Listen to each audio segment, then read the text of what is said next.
शिव ही सत्य हैं, शिव अनंत हैं, शिव अनादि हैं, शिव भगवंत हैं, शिव ओंकार हैं, शिव ब्रह्म हैं, शिव शक्ति हैं, शिव भक्ति हैं। ओम नमः शिवाय। आप सभी का मेरे YouTube चैनल भक्ति सागर में पुनः स्वागत है। आज का अपना वीडियो शुरू करने से पहले आप सभी से विनम्र प्रार्थना है, यदि आप मेरे चैनल पर नए आए हैं और अभी तक मेरे चैनल को सब्सक्राइब नहीं किया है तो व्रत त्योहारों से संबंधित सभी जानकारियां प्राप्त करने के लिए, सभी व्रत कथाएं सुनने के लिए, प्रतिदिन के पंचांग की जानकारी प्राप्त करने के लिए, प्रतिदिन के महात्म्य स्मरण करने के लिए कृपया मेरे चैनल को सब्सक्राइब अवश्य करें। वीडियो यदि पसंद आता है तो लाइक एंड शेयर भी करें। प्रतिदिन शिव भक्ति की श्रृंखला में आइए सुनते हैं आज की कहानी। एक शहर था जहां बहुत बड़ा मंदिर था। मंदिर में भक्तों का तांता हमेशा लगा रहता था। मंदिर के आने जाने वाले रास्ते में धार्मिक सामग्री बिक्री हेतु छोटी छोटी दुकानें लगी हुई थी और उन्हीं दुकानों में एक दुकान ओंकार की थी। वह भगवान शिव का अटूट भक्त था। वह कई घंटों शिव की पूजा में लगा रहता था। दुकान में वह और उसका छोटा बेटा बैठते थे। उसका बेटा कार्तिक, जो कि केवल 8 वर्ष का था। हालांकि कार्तिक दुकान के काम के साथ साथ अपनी पढ़ाई में भी ध्यान देता था, जिस कारण से वह अपनी सभी कक्षाओं में अच्छे अंकों से उत्तीर्ण होता था। ओंकार अपने बेटे से बहुत प्यार करता था। ओंकार की पत्नी कार्तिक को जन्म देते ही दुनिया छोड़ चुकी थी। बचपन से कार्तिक को ओंकार ने माँ और बाप दोनों का प्यार दिया था। कार्तिक अपने पिता का आज्ञाकारी बेटा था। वह घर के काम के साथ साथ दुकान का भी काम संभाल लेता था। उनकी जिंदगी बहुत अच्छे से चल रही थी, लेकिन एक दिन नगर निगम का ऐलान होता है कि मंदिर परिसर से सभी दुकानें हटाई जाएंगी। इसका सीधा मतलब था, जिसकी स्वयं की जमीन होगी वही यहाँ धंधा कर सकता है। ओंकार अपने घर में पूजा कर रहा था। जैसे ही उसे यह बात पता चलती है, उसके पैरों तले जमीन खिसक जाती है, क्योंकि मंदिर परिसर की वह दुकान उसकी रोजी रोटी थी और उस दुकान के अलावा उसके पास आमदनी का कोई और जरिया नहीं था। वह तुरंत भगवान शिव के सामने बेसुध होकर लेट जाता है। ओंकार की आंखों में आंसू आ जाते हैं और वह शिव भगवान से कहता है, क्यों दे रहे हो मुझे इतनी तकलीफ प्रभु? क्या मैंने कोई पाप किए थे? कुछ देर बाद ओंकार शिव भगवान के सामने हाथ जोड़कर खड़ा होता है और अपनी दुकान की तरफ भागता है। सभी दुकानदारों को दुकान से सामान खाली करने के लिए 1 दिन का समय दिया जाता है, जिसके लिए लाउडस्पीकर से लगातार सारे मंदिर परिसर में सरकारी ऐलान हो रहा होता है। सरकार के इस फैसले का सभी विरोध कर रहे होते हैं, लेकिन मंदिर में भक्तों की संख्या बढ़ने की वजह से रोड का चौड़ीकरण करना अनिवार्य था। हालांकि प्रशासन ने मंदिर से थोड़ी दूर एक सरकारी जमीन में दुकानें बनाने की इजाजत दे दी थी, लेकिन उन जमीनों को लीज पर दिया जाना था और लीज की रकम लगभग जमीन की कीमत के बराबर ही पहुंच रही थी, जो कि ओंकार की पहुंच से बाहर थी। ओंकार दुकान के अलावा कुछ और काम नहीं कर सकता था, इसलिए वह लीज पर जमीन लेने के लिए आवेदन भर देता है और 2 ही दिनों के अंदर उसे 35% राशि जमा करवाने का नोटिस मिलता है।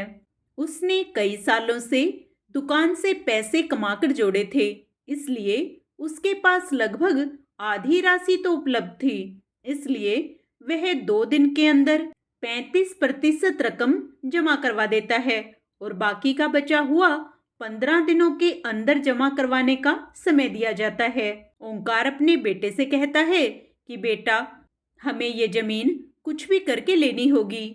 मेरे पास आधे ही पैसे हो पा रहे हैं, बाकी पैसों के लिए हम बैंक से लोन ले लेते हैं। कार्तिक उम्र में छोटा जरूर था, लेकिन वह बहुत समझदार था। वह अपने पिता की बात से सहमत हो जाता है। ओंकार अपने बेटे को लेकर बैंक पहुंच जाता है और प्रबंधक के पास जाकर लोन के लिए आवेदन देता है। बैंक प्रबंधक उससे कहते हैं कि हम आपको बैंक लोन तभी दे सकते हैं जब कोई ऐसा व्यक्ति आपकी गारंटी दे जिसका खाता हमारे बैंक में हो। ओंकार इस बैंक से संबंधित किसी व्यक्ति को नहीं जानता था। वह यहाँ पहली बार आया था। ओंकार हताश हो जाता है और वह बैंक के बाहर सर में हाथ रखकर बैठ जाता है। तभी उसके पास एक व्यक्ति तिलक लगाए पहुंचता है।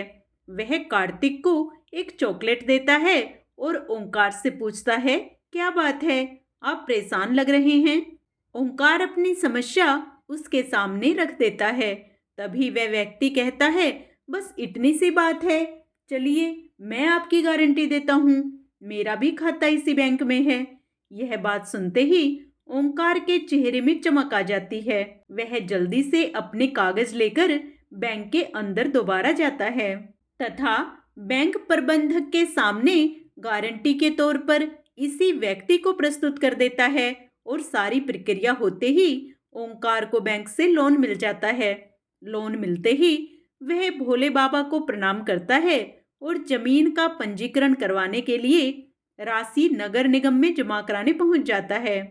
राशि जमा होते ही ओंकार को जमीन दे दी जाती है। 2 दिनों के अंदर ओंकार लकड़ी की दुकान बनवा लेता है। ओंकार दुकान के अंदर सबसे पहले शिव की मूर्ति स्थापित करता है और इसके बाद अपने धंधे की शुरुआत कर देता है।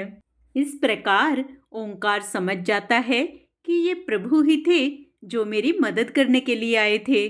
जब भी हम सच्चे दिल से भगवान को याद करते हैं, वो मदद करने के लिए कहीं ना कहीं से अवतरित हो ही जाते हैं तथा अपने भक्तों के कष्ट दूर अवश्य करते हैं। ओम नमः शिवाय। पुनः मन में भगवान शिव व माता पार्वती का स्मरण करते हुए आइए शिव महापुराण का आगे का अध्याय स्मरण करते हैं। भगवान शंकर का यश परम पावन, मंगलकारी, भक्ति वर्धक और उत्तम है। दक्ष यज्ञ से अपने निवास स्थान कैलाश पर्वत पर आकर भगवान शंभु प्रिया विरह से कातर हो गए और प्राणों से भी अधिक प्यारी सती देवी का हृदय से चिंतन करने लगे। अपने पार्षदों को बुलाकर सती के लिए शोक करते हुए उनके प्रेम वर्धक गुणों का अत्यंत प्रीतिपूर्वक वर्णन करने लगे। यह सब उन्होंने सांसारिक गति को दिखाने के लिए किया। फिर गृहस्थ आश्रम की सुंदर स्थिति तथा नीति रीति का परित्याग करके वे दिगंबर हो गए और सब लोकों में उन्मत्त की भांति भ्रमण करने लगे। लीला कुशल होने के कारण विरही की अवस्था का प्रदर्शन करने लगे। सती के विरह से दुखित हो कहीं भी उनका दर्शन न पाकर भक्त कल्याणकारी भगवान शंकर पुनः कैलाश गिरी पर लौट आए और मन को यत्न पूर्वक एकाग्र करके उन्होंने समाधि लगा ली, जो समस्त दुखों का नाश करने वाली है। समाधि में वे अविनाशी स्वरूप का दर्शन करने लगे। इस तरह तीनों गुणों से रहित हो वे भगवान शिव चिरकाल तक सुस्थिर भाव से समाधि लगाए बैठे रहे। वे प्रभु स्वयं ही माया के अधिपति निर्विकार पर ब्रह्म हैं। तदंतर जब असंख्य वर्ष व्यतीत हो गए तब उन्होंने समाधि छोड़ी। उसके बाद भगवान शिव के ललाट से उस समय शर्म जनित पसीने की एक बूंद पृथ्वी पर गिरी और तत्काल एक शिशु के रूप में परिणित हो गई। उस बालक की 4 भुजाएं थी, शरीर की कांति लाल थी और आकार मनोहर था। दिव्य द्युति से दीप्तिमान वह शोभाशाली बालक अत्यंत दुस्सह तेज से संपन्न था। तथापि उस समय लोकाचार परायण परमेश्वर शिव के सामने वह साधारण शिशु की भांति रोने लगा। यह देख पृथ्वी भगवान शंकर से भयमान उत्तम बुद्धि से विचार करने के पश्चात सुंदर स्त्री का रूप धारण करके वहीं प्रकट हो गई। उन्होंने उस सुंदर बालक को तुरंत उठाकर अपनी गोद में रख लिया और अपने ऊपर प्रकट होने वाले दूध को ही सतन्य के रूप में उसे पिलाने लगी। उन्होंने स्नेह से उसका मुंह चूमा और अपना ही बालक मान हंस हंस कर उसे खिलाने लगी। परमेश्वर शिव का हित साधन करने वाली पृथ्वी देवी सच्चे भाव से स्वयं उसकी माता बन गई। संसार की सृष्टि करने वाले परम कौतुकी एवं विद्वान अंतर्यामी शंभु वह चरित्र देखकर हंस पड़े और पृथ्वी को पहचान कर उनसे बोले, धरणी तुम धन्य हो, मेरे इस पुत्र का प्रेम पूर्वक पालन करो। यह श्रेष्ठ शिशु मुझ महातेजस्वी शंभु के श्रम जल से तुम्हारे ही ऊपर उत्पन्न हुआ है। वसुधे, यह प्रियकारी बालक यद्यपि मेरे श्रम जल से प्रकट हुआ है, तथापि तुम्हारे नाम से तुम्हारे ही पुत्र के रूप में इसकी ख्याति होगी। यह सदा त्रिविध तापों से रहित होगा, अत्यंत गुणवान और भूमि देने वाला होगा। यह मुझे भी सुख प्रदान करेगा। तुम इसे अपनी रुचि के अनुसार ग्रहण करो। ब्रह्मा जी कहते हैं, ऐसा कहकर भगवान शिव चुप हो गए। उनके हृदय से विरह का प्रभाव कुछ कम हो गया। उनमें विरह क्या था, वे लोकाचार का पालन कर रहे थे। वास्तव में सत्पुरुषों के प्रिय श्री रुद्रदेव निर्विकार परमात्मा ही हैं। शिव की उपयुक्त आज्ञा को शिरोधार्य करके पुत्र सहित पृथ्वी देवी शीघ्र ही अपने स्थान को चली गई। उन्हें आत्यंतिक सुख मिला। वह बालक भौम नाम से प्रसिद्ध हो युवा होने पर तुरंत काशी चला गया और वहां उसने दीर्घ काल तक भगवान शंकर की सेवा की। विश्वनाथ जी की कृपा से ग्रह की पदवी पाकर वे भूमि कुमार शीघ्र ही श्रेष्ठ एवं दिव्य लोक में चले गए, जो शुक्र लोक से परे है। इधर हिमवान की पुत्री लोक पूजित शक्ति स्वरूपा पार्वती हिमालय के घर में रहकर पढ़ने लगी। जब उनकी अवस्था 8 वर्ष की हो गई, तब सती के विरह से कातर हुए शंभु को उनके जन्म का समाचार मिला। उस अद्भुत बालिका पार्वती को हृदय में रखकर भगवान शंकर मन ही मन बड़े आनंद का अनुभव करने लगे। इस बीच में लौकिक गति का आश्रय ले शंभु ने अपने मन को एकाग्र करने के लिए तप करने का विचार किया। नंदी आदि कुछ शांत पार्षदों को साथ ले वे हिमालय के उत्तम शिखर पर गंगावतार नामक तीर्थ में चले आए, जहां पूर्व काल में ब्रह्मधाम से च्युत होकर समस्त पाप राशि का विनाश करने के लिए चली हुई परम पावनी गंगा पहले पहल भूतल पर अवतीर्ण हुई थी। जितेंद्रिय हर ने वहीं रहकर तपस्या आरंभ की। वे आलस्य रहित हो चेतन ज्ञान स्वरूप नित्य ज्योतिर्मय निरामय आश्रय रहित अपने आत्मभूत परमात्मा का एकाग्र भाव से चिंतन करने लगे। भगवान हर के ध्यान परायण होने पर नंदी भृंगी आदि कुछ अन्य पार्षदगण भी ध्यान में तत्पर हो गए। इसी समय गिरिराज हिमवान उस औषधि बहुल शिखर पर भगवान शंकर का शुभागमन सुनकर उनके प्रति आदर की भावना से वहां आए। आकर सेवकों सहित गिरिराज ने भगवान रुद्र को प्रणाम किया, उनकी पूजा की और अत्यंत प्रसन्न हो हाथ जोड़ उनका सुंदर सत्वन किया। फिर हिमालय ने कहा, प्रभु मेरे सौभाग्य का उदय हुआ है जो आप यहाँ पधारे हैं। आपने मुझे स्नात कर दिया, क्यों न हो। महात्माओं ने यह ठीक ही वर्णन किया है कि आप दीन वत्सल हैं। आज मेरा जन्म सफल हो गया, क्योंकि आपने यहाँ पदार्पण करने का कष्ट उठाया है। महेश्वर, आप मुझे अपना दास समझकर शांत भाव से मुझे सेवा के लिए आज्ञा दीजिए। मैं बड़ी प्रसन्नता से अनन्य चित होकर आपकी सेवा करूंगा। गिरिराज का यह वचन सुनकर महेश्वर ने किंचित आंखें खोली और सेवकों सहित हिमवान को देखा। सेवकों सहित गिरिराज को उपस्थित देख ध्यान योग में स्थित हुए जगदीश्वर वृषभध्वज ने मुस्कुराते हुए कहा, शैलराज, मैं तुम्हारे शिखर पर एकांत में तपस्या करने के लिए आया हूँ। तुम ऐसा प्रबंध करो जिससे कोई भी मेरे निकट ना आ सके। तुम महात्मा हो, तपस्या के धाम हो तथा मुनियों, देवताओं, राक्षसों और अन्य महात्माओं को सदा आश्रय देने वाले हो। तुम गंगा से अभिषिक्त होकर सदा के लिए पवित्र हो गए हो।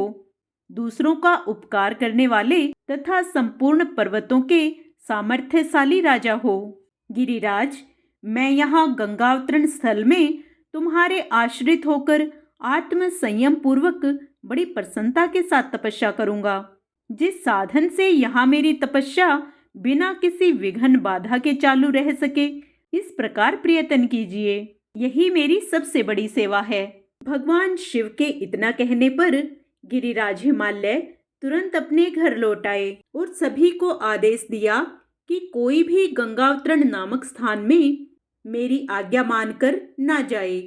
तदंतर शैलराज हिमालय उत्तम फल फूल लेकर अपनी पुत्री के साथ हर्षपूर्वक भगवान हर के समीप गए। वहां जाकर उन्होंने ध्यान परायण त्रिलोकीनाथ शिव को प्रणाम किया और अपनी अद्भुत कन्या काली को हृदय से उनकी सेवा में अर्पित कर दिया। फल फूल आदि सारी सामग्री उनके सामने रखकर पुत्री को आगे करके शैलराज ने शंभु से कहा, भगवान, मेरी पुत्री आप भगवान चंद्रशेखर की सेवा करने के लिए उत्सुक है। आपके आराधन की इच्छा से मैं इसको साथ लाया हूँ। यह अपनी 2 सखियों के साथ सदा आप शंकर की ही सेवा में रहे। नाथ, यदि आपका मुझ पर अनुग्रह है तो इस कन्या को सेवा के लिए आज्ञा दीजिए। तब भगवान शंकर ने उस परम मनोहर काम रूपिणी कन्या को देखकर आंखें मूंद ली और अपने त्रिगुणातीत अविनाशी परम तत्व में उत्तम रूप का ध्यान आरंभ किया। उस समय सर्वेश्वर एवं सर्वव्यापी जटाजूटधारी वेदांत वेद्य चंद्रकला विभूषण शंभु उत्तम आसन पर बैठकर नेत्र बंद किए तप में ही लग गए। यह देख हिमाचल ने मस्तक झुकाकर पुनः उनके चरणों में प्रणाम किया। यद्यपि उनके हृदय में दीनता नहीं थी, तो भी वे उस समय इस संशय में पड़ गए कि ना जाने भगवान मेरी प्रार्थना स्वीकार करेंगे या नहीं। वक्ताओं में श्रेष्ठ गिरिराज हिमवान ने जगत के एकमात्र बंधु भगवान शिव से कहा, महादेव, मैं आपकी शरण में आया हूँ। आंखें खोलकर मेरी ओर देखिए। आप संपूर्ण आपत्तियों का निवारण करने वाले हैं। मैं आपको प्रणाम करता हूँ। मैं अपनी इस पुत्री के साथ प्रतिदिन आपका दर्शन करने के लिए आऊंगा। इसके लिए आदेश दीजिए। उनकी यह बात सुनकर महेश्वर ने आंखें खोलकर ध्यान छोड़ दिया और कुछ सोच विचार कर कहा, गिरिराज, तुम अपनी इस कुमारी कन्या को घर में रखकर ही नित्य मेरे दर्शन को आ सकते हो, अन्यथा मेरा दर्शन नहीं हो सकता। महेश्वर की ऐसी बात सुनकर शिवा के पिता हिमवान मस्तक झुकाकर उन भगवान शिव से बोले, प्रभु, यह तो बताइए किस कारण से मैं इस कन्या के साथ आपके दर्शन के लिए नहीं आ सकता? क्या यह आपकी सेवा के योग्य नहीं है? फिर इसे साथ न लाने का क्या कारण है? यह सुनकर भगवान वृषभध्वज शंभु हंसने लगे और दुष्ट योगियों को लोकाचार का दर्शन कराते हुए वे हिमालय से बोले, शैलराज, यह कुमारी सुंदर कटी प्रदेश से सुशोभित, तनवंगी, चंद्रमुखी और शुभ लक्षणों से संपन्न है, इसलिए इसे मेरे समीप तुम्हें नहीं लाना चाहिए। इसके लिए मैं तुम्हें बारंबार रोकता हूँ। वेद के पारंगत विद्वानों ने नारी को माया रूपिणी कहा है। युवती स्त्री तो तपस्वी जनों के तप में विघ्न डालने वाली ही होती है।